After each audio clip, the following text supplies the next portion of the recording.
people living with pre-existing medical conditions such as HIV, cancer, TB, diabetes, among others, must adhere to their treatment to strengthen immunity and therefore should ensure they have a constant supply of necessary medicines. Contact your clinic or health facility for information on how to access treatment. Help others within your network to access adequate supply of essential medicines. Ensure that you remain connected with your local networks for any support and follow the medical guidelines provided by your health facility to prevent coronavirus. Remember to stay updated with information on coronavirus using only trusted reliable channels. For more information on COVID-19, call 719 or dial *719#. COVID-19 is preventable. Protect yourself, your family, and the community. This message has been brought to you by the Government of Kenya and its partners. In February 2021, confirmed cases of polio virus were reported in Garissa and Mombasa counties because of outbreaks from neighboring countries. From Saturday the 22nd to Wednesday the 26th of May 2021, the Ministry of Health and its partners will conduct a house-to-house polio vaccination campaign in 13 counties that are most at risk. Vaccination teams will adhere to the COVID-19 safety measures such as wearing a face mask, hand hygiene, and physical distance. To minimize physical contact, mothers will assist to open the child's mouth for vaccine administration. The polio vaccine and all other vaccines have been tested and are safe and effective. Vaccinations protect your children. Get your child vaccinated now. This message is brought to you by the Ministry of Health, UNICEF, and World Health Organization.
Good evening, this 8th day of June 2021. It's Tuesday and welcome to Channel 1 News Hour. And top stories tonight. The Interior Ministry now urging Kenyans to remain vigilant as cases of insecurity are now on the rise in the country. We have more news lined up for you, including the top stories as highlighted in the highlights tonight. Take a look. Trouble in the county assemblies. 3 MCAs nurse injuries after chaos rock the assembly. And Nairobi has 2 acting clerks, one appointed by the Speaker and the other by the Assembly's Service Board. 6 people die and 44 others are injured following separate accidents at Enemasi in Narok County and Savo in Taita Taveta County. And the agony of delayed justice. Litigants cry foul over frequent adjournment of cases.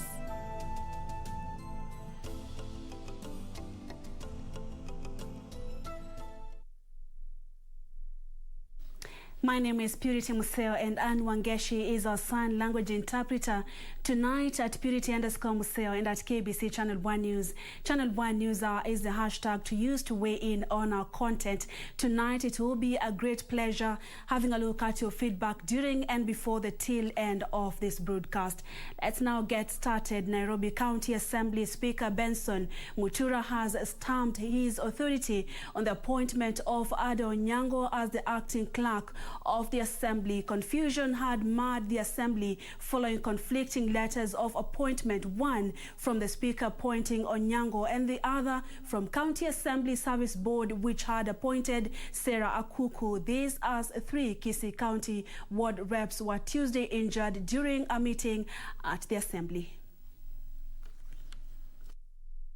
In a communication to the House, Nairobi County Assembly Speaker Benson Mutura substantiated that the Deputy Clerk in charge of legislation, Ada Onyango, will take over from embattled Clerk Edward Gishana in acting capacity, in a move that seemed to overrule the appointment of Sarah Akuku, who was appointed by the County Assembly Service Board. For avoidance of doubt, let it be known that no one, including myself, is indispensable. If you don't follow clear-cut direction, consequences will be taken. But as the Nairobi County Assembly battled over who its clerk should be, it was free for all in Kisii County Assembly. 3 MCAs are nursing injuries following the melee. Police in riot gear were forced to lob tear gas canisters to end the chaos in the House. The division has been sparked by the impeachment of Assembly Speaker David Kombo. The anti-Kombo ward rep spoke of a scheme by the embattled Speaker to use the police to have him stay in office. They raided the Assembly with the police and destroyed properties of the Kisii County Assembly. They clobbered members of the Kisii County Assembly who were peacefully transacting business. A sad day in the context that we are having arms of government fighting each other. We have a mandate as a legislature to do our oversight role, to do our representation and legislation. And we are sad for the last 2 days, we are not able to do all those mandates. But in a separate press conference, ward reps who are pro-Kombo say the embattled Speaker was back in office courtesy of a court order. Honorable David Kombo should be, and he is the substantive Speaker of the Kisii County Assembly. Therefore, any purported elections of a Speaker or intended, that could not hold when those High Court orders are still subsisting and are in place. Minority Leader James Ondari said the continued divisions in the Assembly has derailed development. Suleimanieri, Channel 1 News. 5 people have lost their lives and more than 41 others are receiving treatment in various hospitals following a road accident at Enemasi in Transmara West, Narok County. The accident involved a Mitsubishi Canter that was ferrying workers headed to a sugarcane plantation and a tractor. Witnesses say the Canter's brakes failed while it was overtaking and collided with the tractor. The injured are receiving treatment at the Kilgoris Sub-County Hospital, while others are admitted in Narok and Kisii County hospitals. The morning accident involved a tractor that was ferrying workers from Moita who were heading to a sugarcane plantation to harvest for a local sugar milling company. Kutokea Ngaro kufika mteremko kuelekea Moita ndio gari katika breki. Sasa mbele yake kulikuwa na tinga ya kubeba miwa. Sasa wakati gari ilikata breki ndio ilikaanza kukimbia mteremko kufika huko chini kakuta tinga ndio sikagongana na tinga. Medics at the Kilgoris Sub-County Hospital said all the 41 patients brought in were in stable condition, including those transferred to other hospitals. Most of them walipata fractures kutoka kwa hip, kwa mgongo, lumbar sacral injury, na hata most of them walipata femur na hata tibia na fibula. Hata radius walipata wa mkono. Kuna wenye walipata dislocation ya shoulder, pia tuliweza kureduce. Narok County Commissioner Evan Sachoki, who visited the injured in hospital, cautioned drivers using Nakararo Road to be more vigilant to avoid accidents. We would like the police also to be very vigilant in enforcement of the law to ensure that all vehicles are serviceable and that persons found overloading vehicles are duly and promptly action is taken against such people. Narok County Police Commander Kizito Mutoro warned police officers allowing vehicles ferrying excess passengers and urged the sugar company management to ensure their vehicles comply with the traffic laws. Ukiendesha gari, make sure watu unaweza kubeba watu ambao utadhibiti. Ukiangalia lile gari yalikuwa yamebeba watu wengi zaidi. So hata hakungeweza kudhibiti gari. Kudhibiti gari ilikuwa ngumu kwake. Elsewhere, a student was killed and 3 others were injured in a road accident in Savo on Monday evening. The students were traveling back to school after their midterm break aboard a 14-seater matatu. The accident occurred when the matatu driver reportedly lost control and swerved sharply to avoid hitting an elephant. The 3 injured students were rushed to the Coast General Hospital for specialized treatment. 9 other students who sustained minor injuries were treated in Voi and discharged. For Channel 1 News, I'm Ben Troinjue. And our condolences to the families of those that have lost their 5 loved ones and quickest recovery to those receiving treatment. Now, elsewhere, litigants and remand prisoners want the newly appointed judges to fast-track backlog of cases in courts countrywide. This even as the Kenya National Muslims Advisory Council calls on the Judicial Service Commission to sack the 6 judges who were rejected by the president on grounds of integrity, in claiming they are unfit to be in office. Meet Helen Jepkorir Limo. Her case has been pending in Eldoret Chief Magistrate Court. Limo has been coming to court since 2018 after her vehicle, which was stolen in Eldoret, was recovered in Nakuru and 2 suspects were charged with theft. Limo says it is expensive and disheartening for litigants to wait for justice. She laments that despite having all documents to confirm that she is the genuine owner of the car, valued at 670,000 shillings, the case has continued to dilly-dally due to frequent adjournments. Mahali inaitwa Kiamunyeki area. Ilipopatikana ikarudishwa Eldoret kuja kotini sasa kwa kesi. Huyo mtu akashikwa na akaletwa Eldoret police station. Kesi ikaanza hiyo 2019. Tukaendelea na kesi 2019 ikaisha 2020 yote kukawa na corona ndio. But kesi haijasikizwa mpaka leo hii. Okay, nimekuwa nikigaramia witnesses ambao wanakuja mara kwa mara, wanatoka Nairobi, wengine wanatoka areas kama reserve kule, na mimi nagaramia hiyo karama yote ni yangu. So ningeomba ya kwamba hii kesi iweze kusikizwa hivi karibuni tumalize. A witness in the case, James Kiplagat, sharing his frustrations.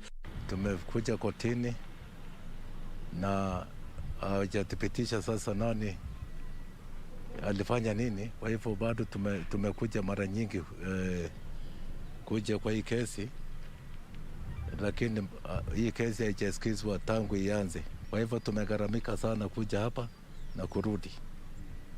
Kwa hivyo ningeomba hii kesi isikizwe na imalizike, ndio sisi wengine tuende tufanye makazi yetu nyumbani.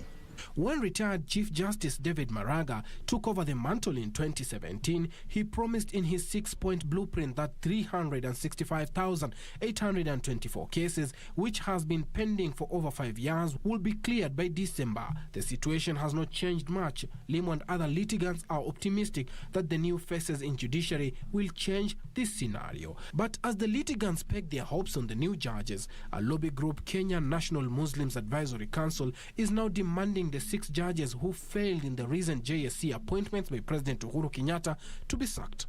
Majaji hao 6 vile umeshauriwa na intelligence kwamba wana kasoro, kwanza wafute hao 6 wende nyumbani. JSC ilete majaji wengine wenye sifa stahiki wachaguliwe kwa mahakama kuu ya Kenya wahudumie wananchi. Kemnak Chair Sheikh Juma Ngao proposes that JSC should not allow the rejected judges to continue serving Kenyans with integrity questions leveled against them. And to security affairs, Interior Cabinet Secretary Dr. Fred Matiang'i has called on the public to be extra vigilant and promptly report any suspicious activities to help prevent insecurity, which has recently been on the rise across the country. According to Matiang'i, in the last 2 years, criminal investigators have recovered 14,000 illegal firearms and 400,000 bullets intended to be used to commit crime. The development coming as the Office of of the Director of Public Prosecutions announced it has embarked on a 3-year journey to transform its operations into the 21st century prosecution service that meets the need of Kenyans. Barely a week ago, an 8-year-old girl, Chantel Nzembi from Kitengela, was abducted and her body later found wrapped in a shuka in a sack next to a bridge. A few weeks prior, a Somali-American businessman, Mohammed Bashir Mohamud, went missing in Nairobi, only for his vehicle to be found burnt to a shell in Kajiado County and his body dumped on the bank of a river in Kirinyaga County. If we have surveillance cameras, if we have the capacity to detect crime, how is it possible that somebody can be picked from Lavington, his car is found burned in Gong Forest, and his body is found disposed of almost 2 kilometers away? I think we owe Kenyans an explanation of matters of this kind. With the alarming increase in cases of insecurity, kidnapping and petty crimes across the country, Interior Cabinet Secretary Dr. Fred Matiang'i wants members of the public to be extra alert. All these people who are running wash activities in Thika, all these characters we are picking from estates engaged in money laundering and so on, all these characters we finally trace who are trying to abduct the kids live in our midst. It's very helpful sometimes for the public also to be conscious of the rising levels of crime. The Cabinet Secretary, who graced the unveiling of the Excellence Charter by the Office of the Director of Public Prosecutions at the Prosecution Training Institute in Nairobi, said in the last 2 years, criminal investigators have managed to recover 14,000 illegal firearms and 400,000 bullets from criminals. Some of the criminality we are dealing with, which is sophisticated, is related to lifestyle. But because we become intensely materialistic, people are running rackets, money laundering rackets that are covered for a very long time. But the time the police stumble on this, they have taken away lives. Director of Public Prosecutions Nudin Aji said his office has embarked on a 3-year journey to transform its operations into a 21st century prosecution service. In corruption cases, the conviction rate increased from 37.6% in 2017 to 70% as at April of 2021. The days of shifting blame and finger-pointing amongst the justice sector actors as to who the weak link is should be a thing of the past. We need to restore confidence in the criminal justice sector by playing our respective roles diligently. The unveiled Excellence Charter outlines the ODPP's strategic commitments, priorities and milestones for the period 2020 to 2023.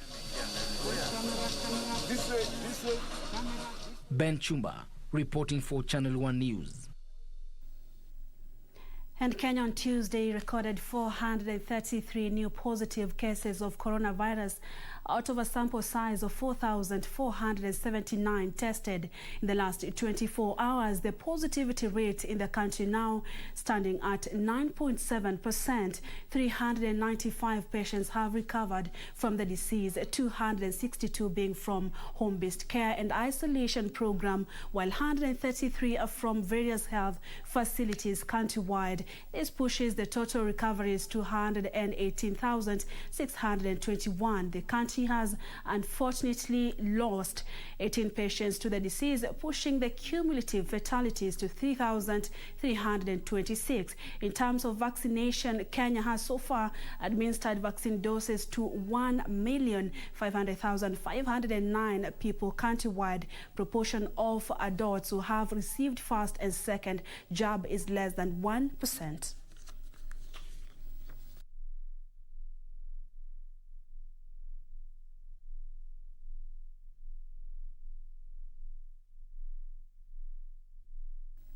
Elsewhere, there was a bitter standoff between residents of Bomani in Mvita constituency and the Kenya Coast National Polytechnic administration Tuesday morning over the ownership of the Bomani grounds in Mombasa. Security officers from the Inspectorate Unit of Mombasa led the locals in demanding access to the community grounds, which they claim ownership, a state of affairs that paralyzed for hours the institution's learning activities. 2 gates of Polytechnic were also vandalized.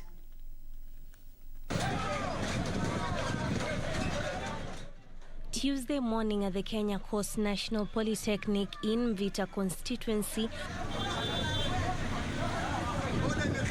irate residents led by Tononoka MCA Ali Sharif and backed by security officers from the Mombasa Inspectorate Unit demanded access to the Bomani grounds. However, their plea was not met in kind. The stalemate would agitate the locals who forced their way into the school's compound. The institution's 2 main gates were not spared either. Police from the nearby Tononoka police station moved in swiftly to restore order as they bundled up some of the rioting locals. The bone of contention being the Bomani grounds, which both parties claim ownership. We are saying it is in the school compound, and it is a field that is being used by everyone around, including the community around. So we host the primary schools that are around because we know they don't have enough playing space wherever they are. Uwanja si wa MTTI, uwanja ni wa county.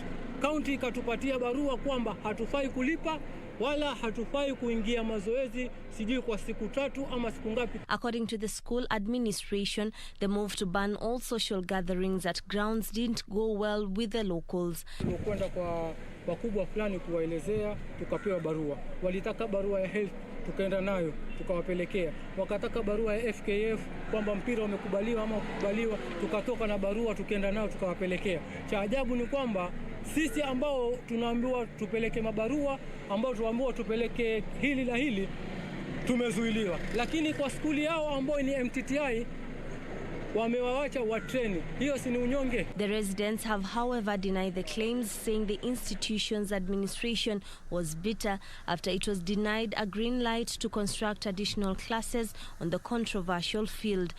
Sasa sisi skuli tufanye nini? Wakati skuli washajenga, sisi kwa tunaomba tu tupate ule uwanja tutrenie. Watoto wengi hususan age yetu sisi tulikuwa hatujihusishi na mambo ya drugs, simple because tulikuwa kuna viwanja vingi sana. The school has since denied any formal engagements with the locals. We don't have any information that was given to us earlier concerning that matter, so we don't know the motive. Leo kama ingekuwa si nguvu ya sheria, wana haki maskari kutushika na kutuarrest. Sisi malengo yetu na madhumuni yetu uwanja uregee kwa community. This is what you normally call a cognizable offense. Also you can see by yourself. They have to face the full force of law in relation to the level and the magnitude of the offense they have caused at the individual level. Juni Karisa Mbele for Channel 1 News from Mombasa County. Hi, from Mombasa County, the Minister of Health has committed to increase the health workforce ratio from 16.5 to 23 per 10,000 as recommended by the World Health Organization in a bid to ease burden of health workers in the country.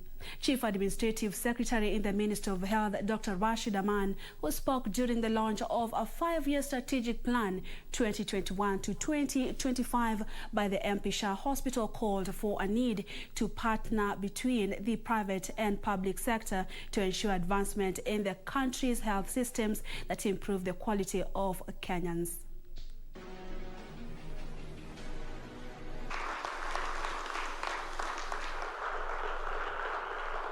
The Ministry of Health is determined to increase the healthcare workforce ratio from 16.5 per 10,000 to 23 per 10,000 as recommended by WHO.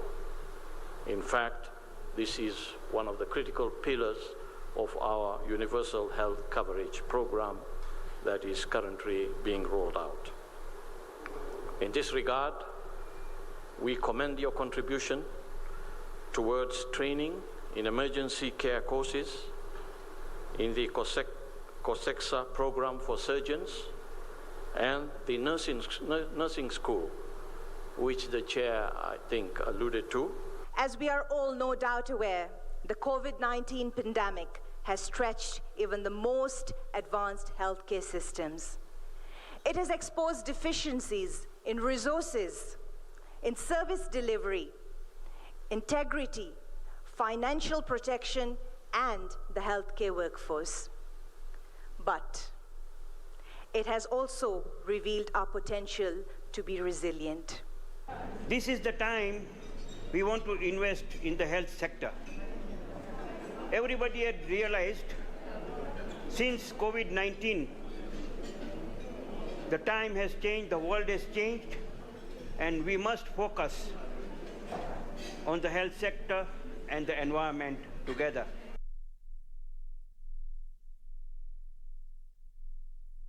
We now take our first commercial break, 20 minutes past the hour. Do stay with us, we still have more news to come.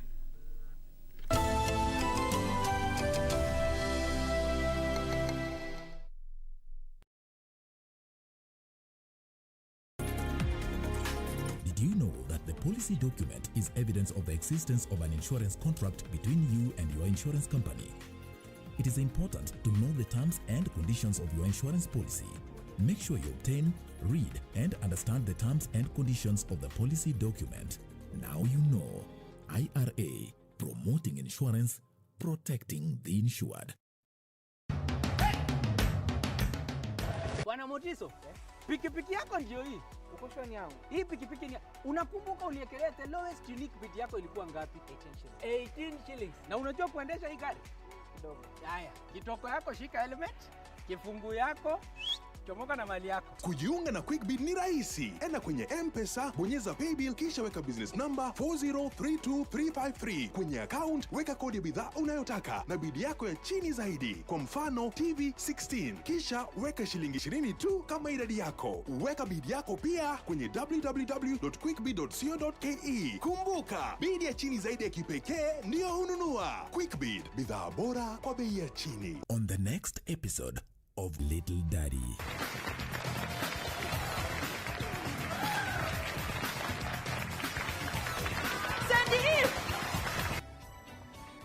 Milu, cancel all my cases immediately.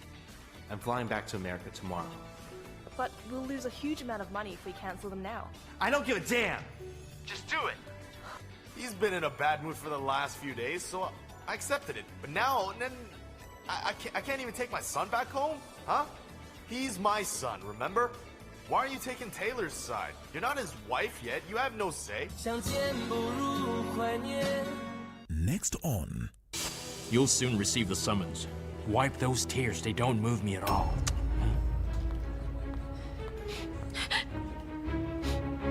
This boy is under my protection. Understand? So I don't want you to be messing with him. Huh? Let me go! Get out! What about my mother? I saw her at the airport, and I noticed that someone was following her and taking pictures of her all the time. Do you know who he is? No, I don't. What should I do then? I don't know what Mr. Ulysses would do if he found out I helped Mariana and Ivan. But how do you intend to do that? I think I already know who can help me. Who? Cesar.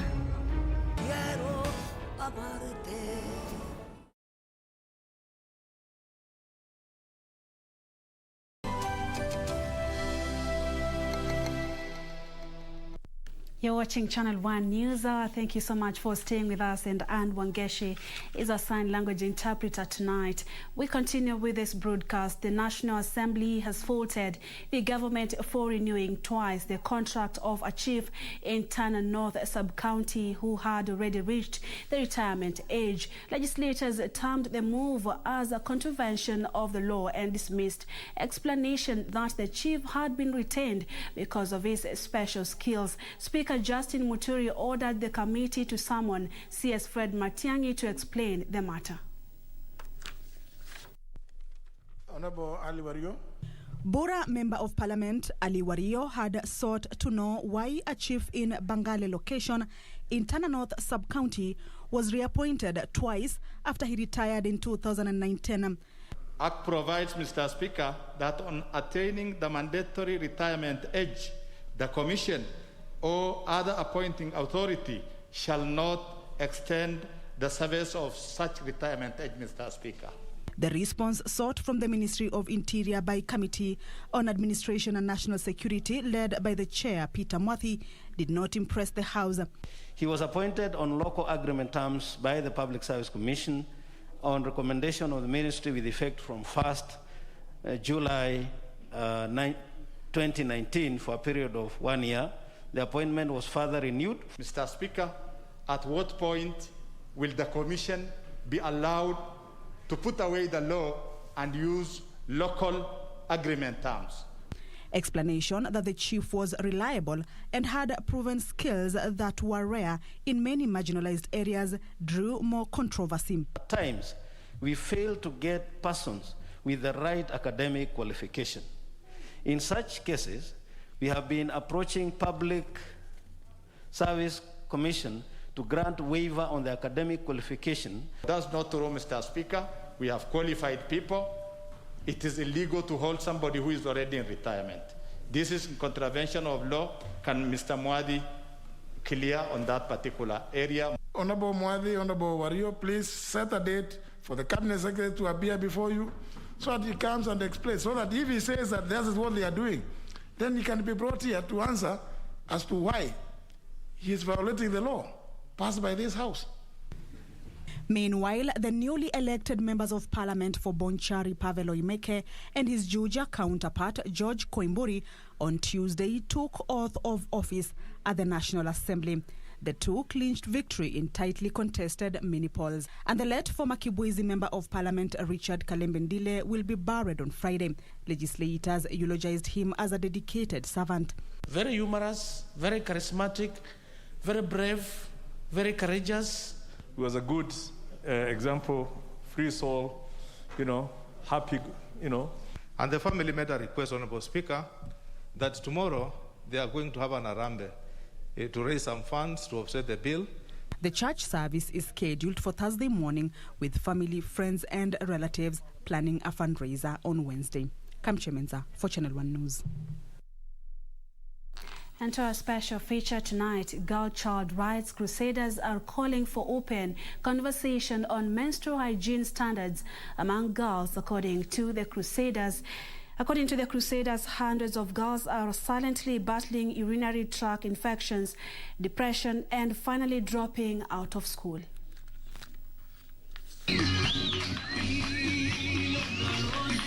17-year-old Anna Halako was forced to drop out of school in 2019 after effortlessly battling yeast infection in her private parts for a long time. Sababu pad ni hiyo moja, panti pia ilikuwa hiyo moja, wajipi alikuwa anatoka chini, walimu pia walimchukia, ilibidi nitoke shuleni nikae nyumbani.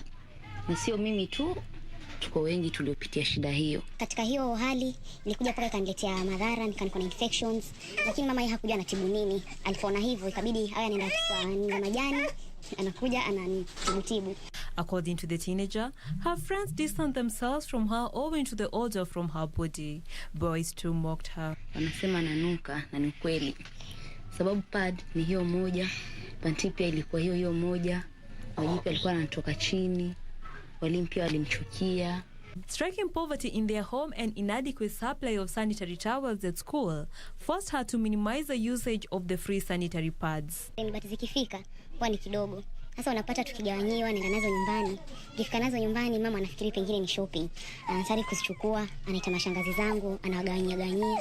Yeye pia huwa anachukua, maana huwa anafikiria hasa hizo pads aenda katunulie ama atashughulikia mambo ya chakula. Pata msichana anakuwa na ile stress, depression, yani anateseka ni kiasi kwamba hawezi jisaidia yeye mwenyewe, maana ile packet ambayo arudi nyumbani dadake anaitaka ama mamake anaitaka, ama pengine kuna makazi ni pale pale wanaishi wanataka hiyo paketi moja. Ametoka mzazi wake atatafuta pesa chakula ama atatafuta sanitary pad. Halako is among many girls in Tana River who are silently battling urinary tract infections owing to poor menstrual hygiene.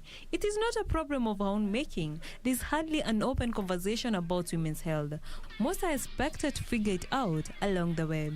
Besides the infections which are treatable, cases of early pregnancies are common. Tana River County Reproductive Health Officer Hawa Abdigav confirms that the county is among the regions with high cases of teen pregnancies, early marriages and school dropout. Visodo hivi vimeleta unyanyapaa mkubwa. Unaona kuwa mtoto wa kike anadhulumiwa kwa njia ya kupewa kisodo ama kupewa visodo ili kukimu mahitaji ya yule mwanamume anamhadaa yule mtoto wa kike. Patricia Widera for Channel 1 News. Thank you, Patricia. And a group of widows living with HIV in Migori County are enjoying the benefits of unity that has seen them fight to end stigma against those infected by the virus and champion for healthy living. The women from Obama Village, Awendo Sub-County, decided to join forces in 2017 and have never looked back since then.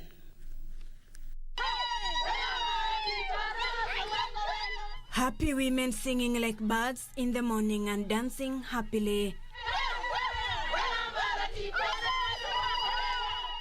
By looking at their faces, you cannot tell they have been through trials and tribulations. They have been ridiculed, neglected, laughed at just because their husbands died of HIV/AIDS and they are infected. This group, the way we are, we know, I've already said that we know our status, as in we are stigma, all of us here. So we are not afraid to say that, because if we are afraid to say this, you cannot support or assist who is next to you. It is for this reason that the women decided to lean on each other's shoulders and formed a support group 4 years ago. The Ngeyongima support group in Awendo Sub-County began with only 6 women and has grown to about 30 members. We appreciate your strength. Very few people will come out and say that now this is what we are suffering from and this is our problem and we are living with it. You see, so you people, you are wonderful and fearfully made by God. I'm really happy to see many of them here who were there while I was still a child, and still they are here going strong because of what they bring together. And we are also like doing this, sharing with other Kenyans wherever they are. It's good to know your health early in advance. Then after you knowing your health early in advance, it will help you. You will live like any other normal person. It's not easy to tell that this person is positive and this one is healthy.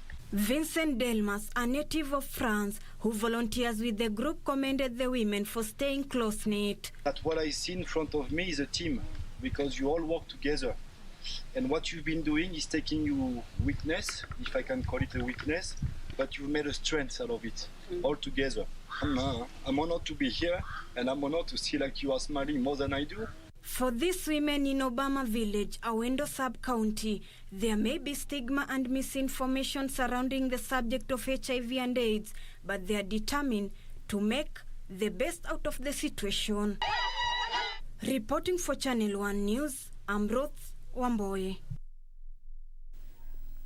To security matters, traders at Kopere Trading Center in Muhoroni Sub-County, Kisumu County, are up in arms over a spate of crime at the center that they claim has adversely affected their businesses. The traders claim that they have known no peace over the last 3 months and that efforts to engage security personnel in the area and the local leaders over the runaway insecurity have borne no fruits. Wycliffe Okech reports. Austin Ogendo is an aggrieved dealer in mobile phones and electronic accessories at the Kopere Trading Center in Muhoroni Sub-County, Kisumu County. His shop has been broken into twice over the last 3 months, with the burglars making away with his merchandise, but his resilience has kept him going. Walivunja wakaiba vitu za stima, accessories mingi sana zilienda, wakaturudisha nyuma sana. Meters away, Duncan Orieny and Cyprus Olwal registered similar complaints. Tumekuwa na hiyo shida hapa Kopere, si mimi wa kwanza. Wamekuwa wakifunza labda this year, hii mwaka mimi ni mtu wa 4 kufunjwa duka ya 4.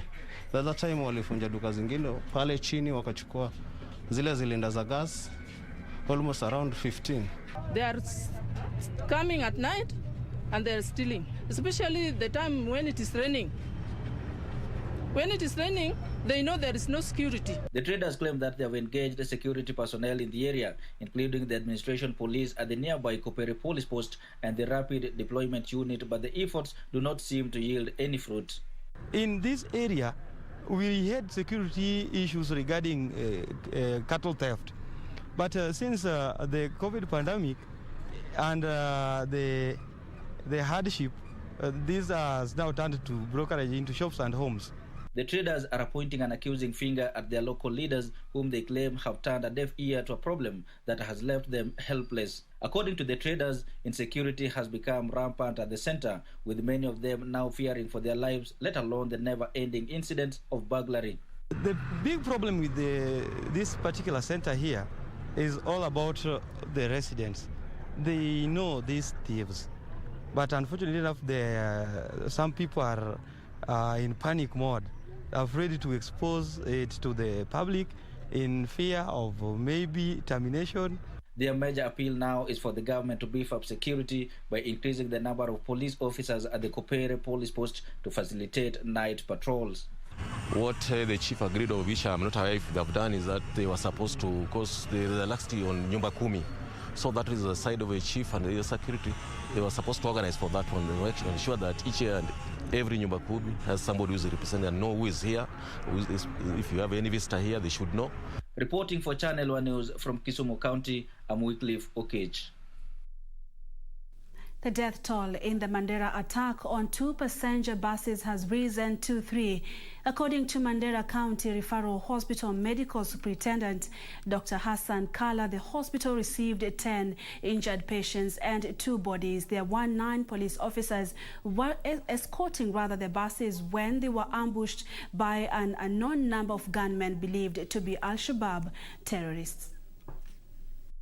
The police escort vehicle and Mandera to Nairobi bound buses were in a convoy from Mandera to Nairobi when the evening attack happened between Ola and Sarman. Mandera County Referral Hospital Medical Superintendent Dr. Hassan Kala said among the 10 patients received at the facility, 2 were secondary students going back to school after their midterm break.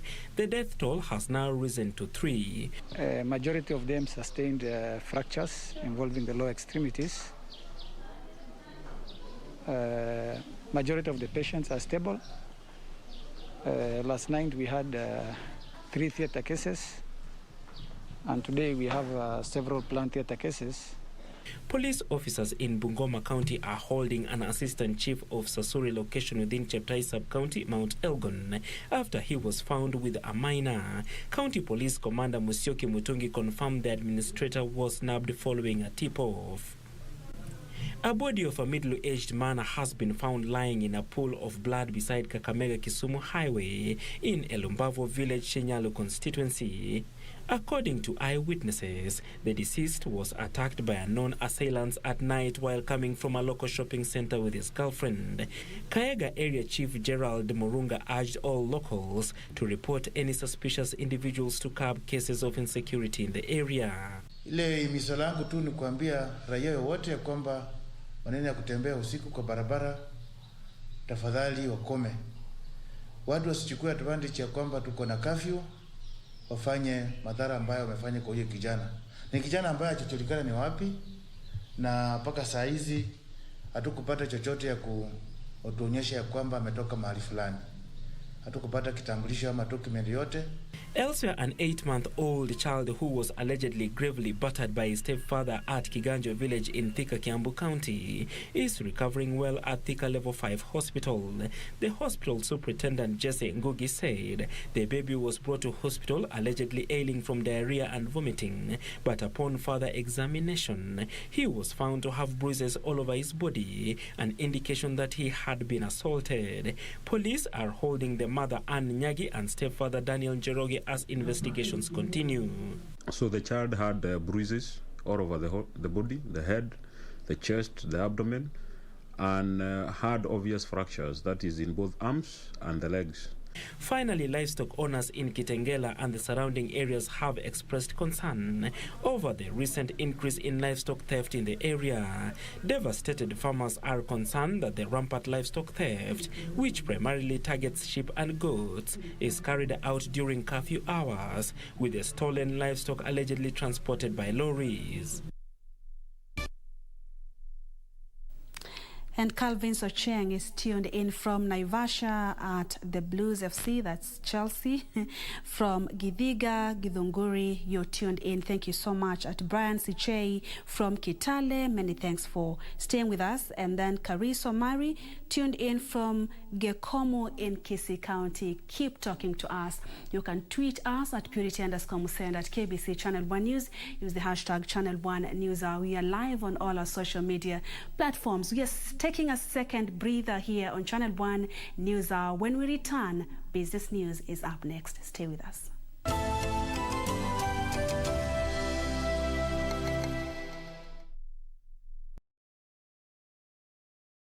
On the next episode of Little Daddy.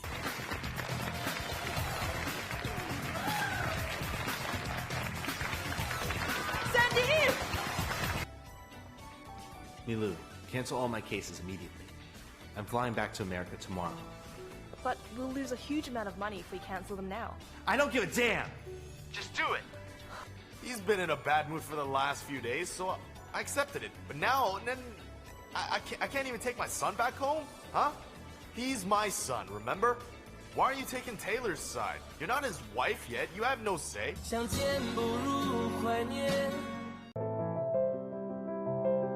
Sasa, hii ng'ombe ni yako. Asante. Hii ng'ombe itatoa maziwa mengi kabisa. Sasa shida ya school fees imeisha. Jen, chukua hii. Hebu nikuulize, hii maneno nasikia ya bima ya elimu inaweza kuwa namna gani mtu anachukua? Process ya kuchukua insurance cover yote ni rahisi. Hata niko na cover ya gari yangu. Kwanza unajaza proposal form kama hii na uijaze wewe mwenyewe. Na kama haujui kusoma, uijaze na mtu unayemwamini. Hakikisha ile majibu umepatiana ni sahihi na ni ya kweli. Pia thibitisha insurance cover imeangalia maslahi yako. Na usiwahi sign proposal form ambayo haijaandikwa kitu chochote. Pia ukumbuke kujitolea photocopy yako. Oh, sasa wacha nianze hiyo process. By the way, ukisubmit hiyo proposal form, uhakikishe umepatiwa policy document. Uisome na uielewe. Hiyo ndio thibitisho ya kuwa una bima. Asante sana. Ujumbe huu umeletwa kwako na IRA.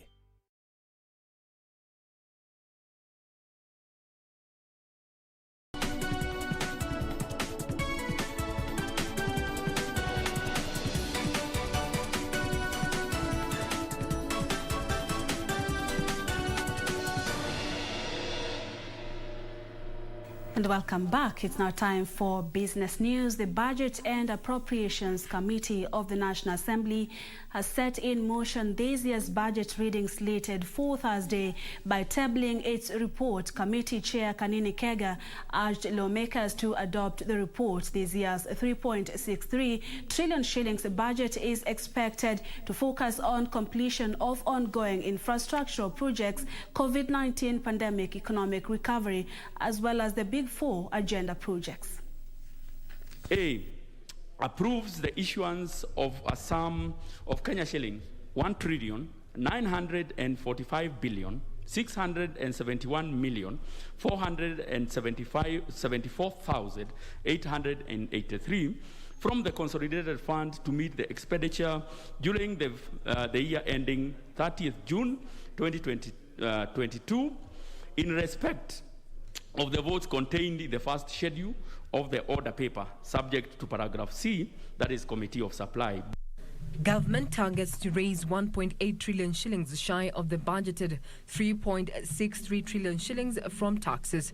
The Budget and Appropriations Committee of the National Assembly, Kenny Kanini Kega, who tabled the committee's report, asked legislators to adopt the report as he sought approval of the issuance of the 1.95 trillion shillings from the Consolidated Fund to meet expenditure for the next fiscal year that starts next month.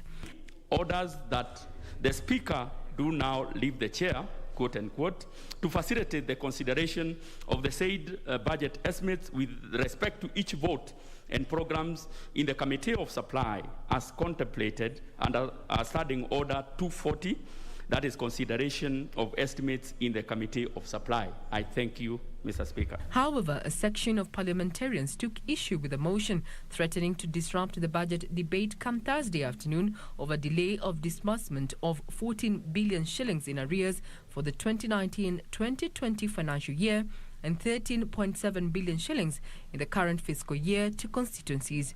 Mr. Speaker, I'm not making threats, but I'm telling Treasury, if we don't get the funds before Thursday, the speech that touches the budget will not continue this flow, Mr. Speaker. It's not fair to discuss about the budget for next financial year, yet we have not done for this financial year. The 290 constituencies in the financial year 2020-2021 were allocated a total of 41 billion shillings, translating to each constituency at least getting 141 million shillings. However, National Assembly Speaker Justin Muturi asked the legislators to follow due process. Well, the member stood on a point of order. Well, of course, for those who are involved in this matter, you just take into consideration the fact that the financial year ends on 30th of June. And therefore, if what the Honorable Connolly Serem said as is anywhere near the truth, then those who are responsible for a situation in which not everything has been disbursed to the CDF should take note. But also to give comfort the Honorable Serem, the Honorable Kanini Kega has just given notice of the motion to be moved in Committee of Supply. And I'm sure, it's also good to know some of these procedures. Regina Manyara reporting for Channel 1 Business. Moving on, intense testing of cereals in local posho mills will be heightened in the coming days as the government intensifies enforcement of food safety regulations. Agriculture and Food Authority Director General Kelo Halsama says the testing is meant to slow increasing cases of cancer, especially in rural areas that are attributed to high aflatoxin levels in cereals such as maize and rice. According to the Agriculture and Food Authority, most agricultural produce in the Kenyan market are not fit for human consumption. The authority's Director General Kelo Harsama says the agency will intensify testing on maize and other cereals at local posho mills, especially those in rural areas. The decision is informed by high level of aflatoxin contamination on cereals that has seen an increase in cancer cases. There is need to do some random tests there. Random tests in rural posho mills to find out the level of prevalence of aflatoxin in those areas. Maize and rice have been singled out as the most contaminated food crops in the country. Adulterated rice, mixing of local rice with imported rice irregularly, that is also dangerous. The regulator says it has stepped up maize testing efforts at border entry points across the country. Every bag of maize coming in from Uganda and Tanzania is being tested for aflatoxin before they come into the country. Farmers have been encouraged to familiarize themselves with proper storage best practices to minimize contamination of their produce. AFA is currently conducting sensitization meetings on food safety standards across key markets in Nairobi. Benson Rioba reporting for Channel 1 Business. And in the meantime, internal auditors are spearheading drafting of a bill that seeks to strengthen their role in the running of institutions in what they project would help reduce cases of mismanagement, corruption, and help detect vices in time. Institute of Internal Auditors of Kenya chairperson David Wagasha says auditors usually come in when vices have already been committed, and they are now seeking involvement in operations to help detect and prevent misuse of resources. 10%. The Institute of Internal Auditors Kenya was established 17 years ago as a professional organization for internal auditors in Kenya, representing those who work in internal auditing, risk management, governance, internal control, information technology audits, education, and security. Internal auditors say they usually come in to audit accounts after vices have already been committed. If you look at a company, the internal auditor is a senior management, then they are able to oversight, and they're able to review controls, governance issues, risk issues, and compliance issues, and report to management and to the board. So these issues we see about corruption and fraud, we're able to prevent them. They are spearheading drafting of the Internal Auditors Bill that will give them a voice in the approval of projects, budgets, and payments by organizations in what they say will help prevent cases of corruption and misappropriation of cash before it happens. We're looking for an ID. This ID card is a bill, so we're working with key stakeholders within the government to ensure that we get a bill to strengthen the internal auditors and make sure that the internal auditor is placed in the right position so that the internal auditor can be able to give proper oversight and add value to the organization. The control of budget is in the process of crafting the COB regulations, which will expand the COB Act in order to give the processes and procedures that are required before money can be released to the entities, to the MDS and the counties. For most organizations, both private and public, the CEO, management team, and finance personnel are the ones involved in drafting and approval of projects, then the payments, with the internal auditors coming in at the tail end. Occasionally, just like in any other institution, you may find a few bad people, and they may then circumvent or use the weaknesses in an institution to their advantage. He's also challenging auditors to embrace technology in their professional work. An internal auditor would need a risk management software, audit management software, and data analytics software. And finally, as you move on, we need continuous audit software, and also we're also implementing something called RPA, which is robotic process automation, where now we're using robots to do audit. Judiciary Sambele from Mombasa County.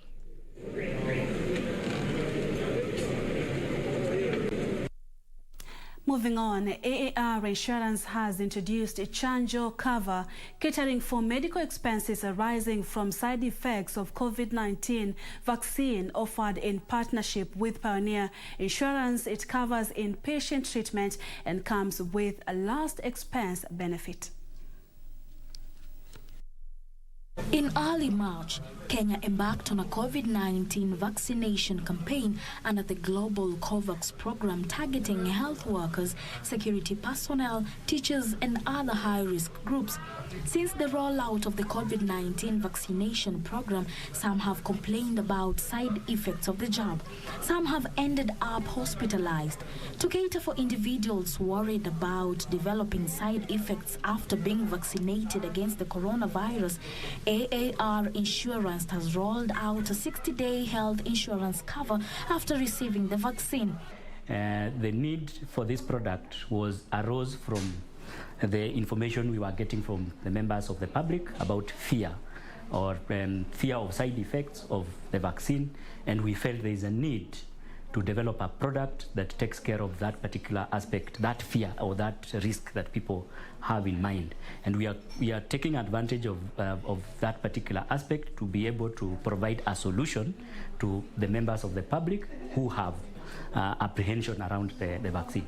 The chanjo cover caters for medical expenses arising from the side effects of the COVID-19 vaccine and has a last expense benefit.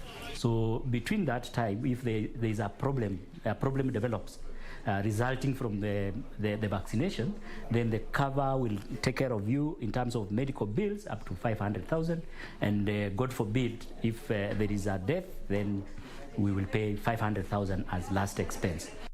AAR Insurance Managing Director Nixon Shigoli says vaccination is one of the most effective weapons in containing the pandemic by enhancing the ability of individuals to fight off the virus, thus reducing risk of severe illness. Kenyans should not be afraid to get cover and to be vaccinated, as the government is working so hard to make sure that all Kenyans are vaccinated. We want to encourage you to come out, take the vaccine, get vaccinated. Now, tenda wema nenda zako is a Swahili proverb that praises voluntary good deeds. For a group of fishermen at the coast dubbed Tiwi Turtle Police, theirs is a service to humanity by protecting the endangered species whose population has been under threat for years due to human activity and marine pollution. This group of fishermen, who call themselves Tiwi Turtle Police, comprises 12 local fishermen who daily patrol 12 kilometers of the Tiwi beach looking for turtle nests and ensuring they were dug in the secured areas. We are happy to see that the number of turtle is coming up. In addition to securing the safety of the turtle eggs, the turtle guardians help the hatchlings find the right way to the sea after climbing out of their nests, as well as clean up plastic waste on the beach to avoid being mistaken for food by marine creatures. And that's why we make sure that we will have to train our people, we have to train ourselves, and that was very interesting to see that in TV we have got many monitors to protect the turtle. The endangered species have been hunted for oil, compromising their survival. So with the intervention from the self-appointed guardians, there have been 66 safe turtle nests rescued since January this year. Regina Manyara reporting for Channel 1 Business. The COVID-19 disruptions are still being felt in the flower industry despite a rebound, even as Kenya explores China's lucrative market in an effort to boost earnings and diversity from traditional markets. To boost its sales, flower farms such as Redlands Roses have entered the Chinese market, exporting flowers to Beijing, Guangzhou and Shenzhen. Flower exports plunged at the onset of the COVID-19 pandemic as countries shut their airspaces and imposed lockdowns to contain the spread of the virus. But as global markets reopened, the horticultural industry rebounded. With the after effects of the COVID-19 disruption still being felt, flower farms in Kenya that previously relied on traditional market in Europe are diversifying to other new markets. Flower farms such as Redlands Roses have entered the lucrative Chinese market, exporting flowers to Beijing, Guangzhou and Shenzhen to boost sales. It's a very big country, so a big volume of consumers and a big volume of high acquisitive power. Here at the Redlands Roses flower farm in Ruiru, the first of 3 daily harvest is almost complete, as there are over 200 variants of roses grown. After harvest, the flowers are taken for processing to identify quality roses for export. Early last year, when countries imposed lockdowns, airlines were forced to drastically reduce flight frequencies or even halt flying to some destinations. Most airlines have not recovered to pre-COVID frequencies. This is affecting export of flowers to some markets, as Isabella explains. We have a very limited number of cargo planes moving from Kenya to China weekly. So this is really a major problem, is to find freight capacity. It's limiting really our growth in China. Currently, only Southern China Airlines operates cargo freight from Kenya to China.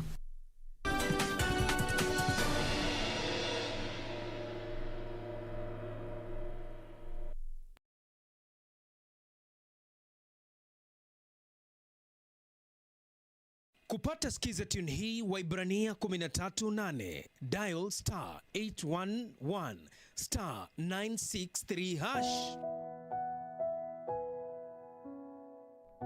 Yesu Kristo ni yule yule jana, leo na hata milele. Wahibrania 13:8. Ili kupata skiza tune hiyo ya Waibrania 13:8 dial *811 *963#. *811 *963#. Next on. You'll soon receive the summons. Wipe those tears, they don't move me at all.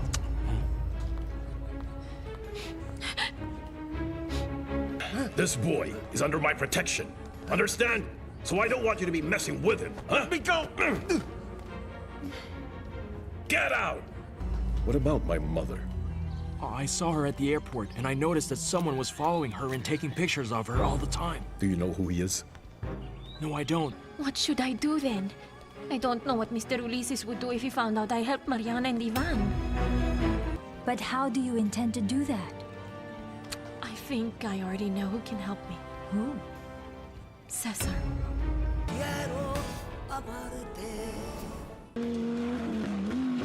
The greatest rally in the world is back in Kenya. Catch all the action of WRC Safari Rally live and exclusive on KBC Channel 1 from 24th to 27th June. See the world's best drivers navigate their machines on Kenya's rough terrain at breakneck speeds. Experience the thrills, adrenaline, drama and excitement as man and machine do battle. Don't miss out. WRC Safari Rally, live and exclusive on KBC Channel 1, your true sports partner.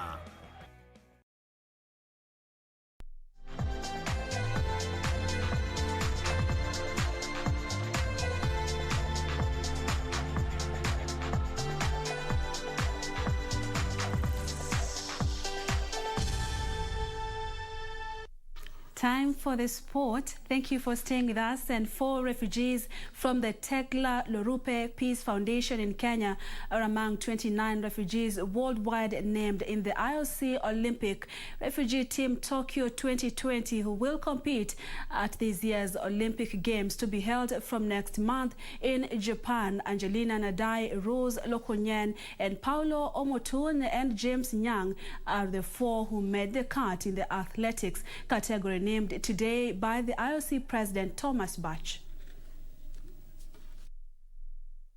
Kenya will have the largest athletics contingent of refugees at the Tokyo 2020 Olympic Games after 4 athletes from the Tekla Lorupe Peace Foundation were named in the IOC Olympic Refugee Team Tokyo 2020.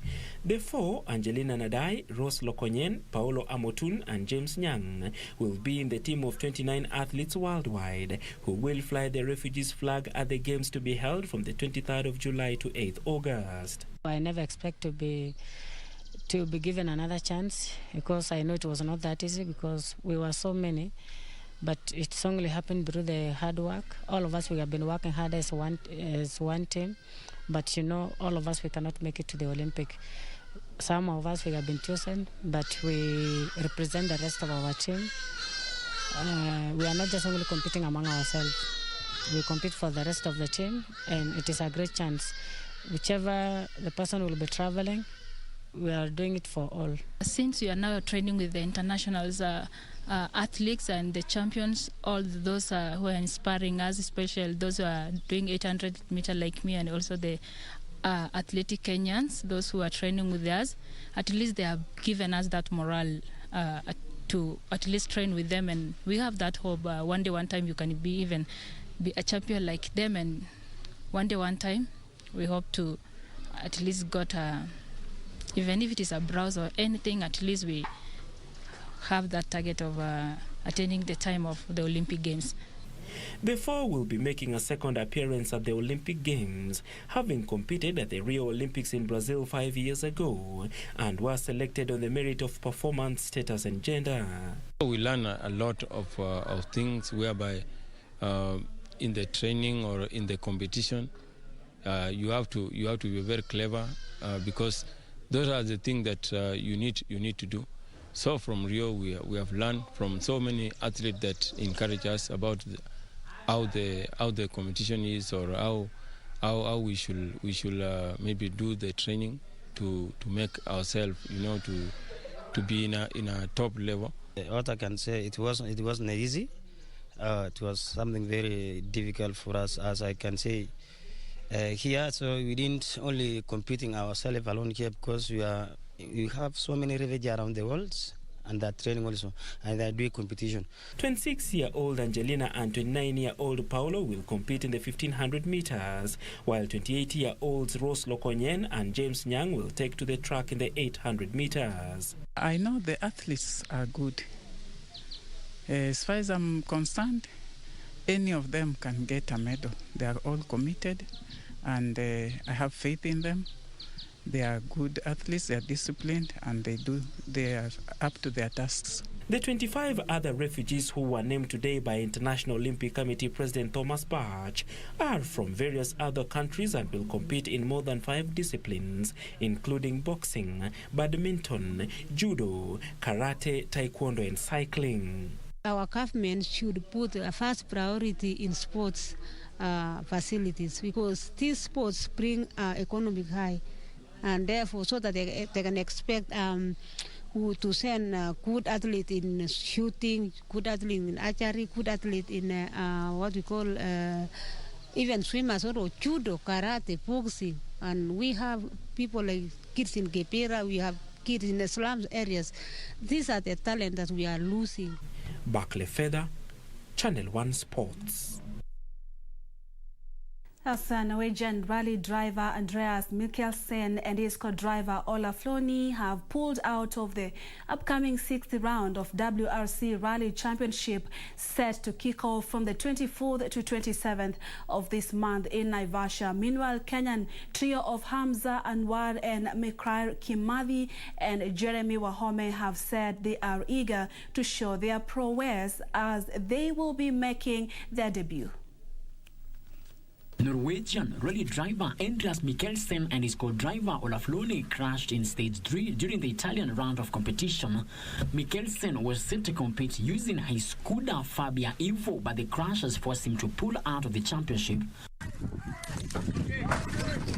Meanwhile, Kenyan trio of Hamza Anwar, Migori Kimathi and Jeremy Wahome have said they are eager to show their prowess as they will be making their debut.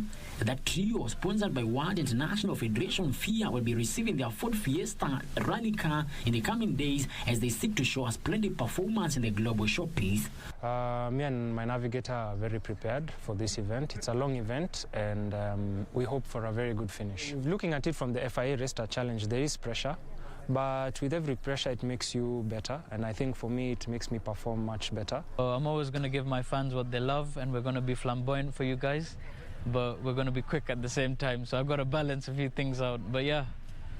So yeah, I mean, hopefully we'll try and shake off our competitors. They'll give us some stiff competition. We have to keep fit, both of us, keep in touch as well, so that, once you have a good partnership outside the car, then inside the car everything is nice and flowing. We are getting a car that we've never driven. We'll have to get used to it for the first 1 or 2 days. Then we can think about pushing. So this is about having a good finish. All action will be live and exclusive on KBC Channel 1 and Radio Taifa. Frederick Mwoki for Channel 1 Sports.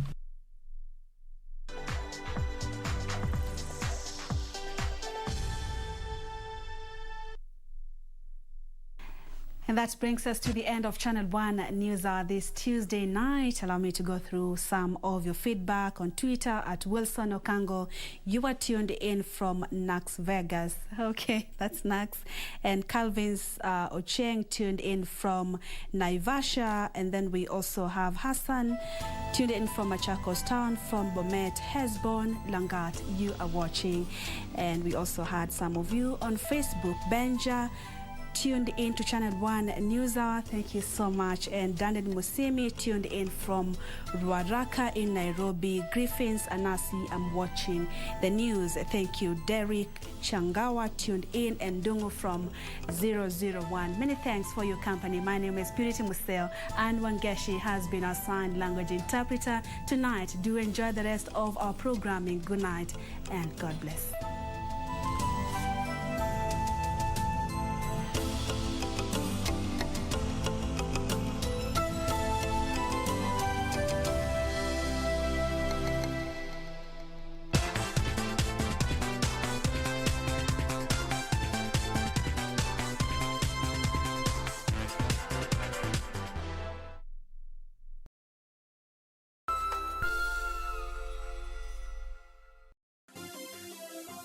Vera Beauty College. Vera Beauty and Fashion College, with branches in Nairobi, Eldoret, Thika, and Meru. Did you know that we are a TVET approved institution? We offer courses in fashion design, interior design in soft furnishing, event decoration, flower arrangement, event planning, hairdressing, barbering and dreadlocks, beauty therapy, makeup, nail technology, spa massages, teaching skills, TOT, solo business management, and many more.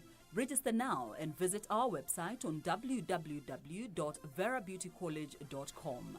You can also call on 0725 923 550 Nairobi branch, 0728 087 689 Eldoret branch, 0722 227428 Thika branch, 0725 000-706 Meru branch. Vera Beauty and Fashion College, a TVET approved institution.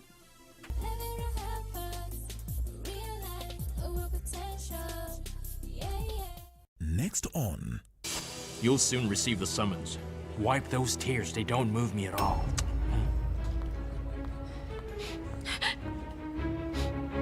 This boy is under my protection. Understand? So I don't want you to be messing with him, huh? Let me go! Get out! What about my mother? I saw her at the airport, and I noticed that someone was following her and taking pictures of her all the time. Do you know who he is? No, I don't. What should I do then? I don't know what Mr. Ulysses would do if he found out I helped Mariana and Ivan. But how do you intend to do that? I think I already know who can help me. Who? Cesar. On the next episode of Little Daddy.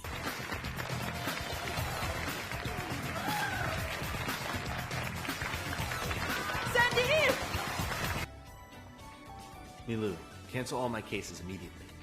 I'm flying back to America tomorrow. But we'll lose a huge amount of money if we cancel them now. I don't give a damn! Just do it!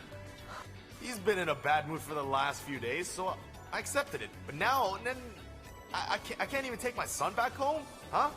He's my son, remember? Why are you taking Taylor's side? You're not his wife yet. You have no say.